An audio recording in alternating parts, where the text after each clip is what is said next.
In 1861, the Sodor and Mainland Railway had formed, after many previous years of discussion if they should open or not.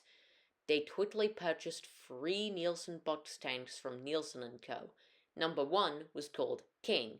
They thought it would only be appropriate, as being the first engine on the island of Sodor, King was a fitting name. Number 2 was called Neil. He rather much enjoyed his name. It actually wasn't after his builder, for it was simply the name he was given. The number 3 was called Roy. He arrived a little bit later after King and Neil, however still in 1861 like the two. The 3 engines got along very well. King, despite being the first engine and called, well, King, was not conceited or rude at all. Neil was the quietest out of the 3, and often liked to be left alone. In 1863, they got their 4th engine, a Bloomer, who was simply called Bloomer. He did the express work, and would often take trains all the way up to Great Waterton, the capital of Sodor. In 1865, the Skarloey Railway opened, and to help them, the Sodor and Mainland Railway sent their number 2, Neil, to help with its construction. Now they needed to relay some things. Bloomer would be in charge of the express.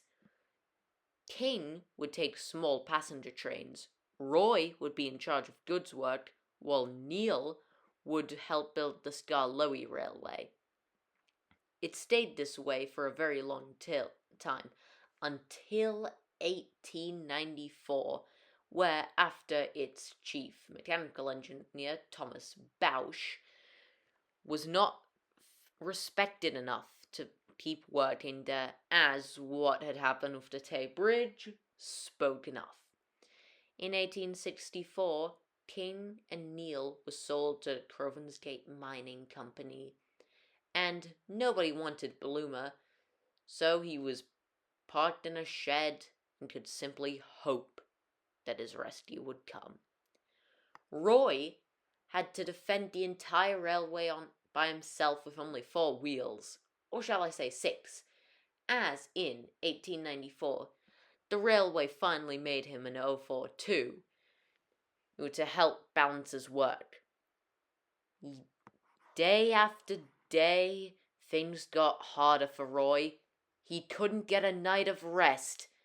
Every second he would be working, and there was nothing he could do to stop it.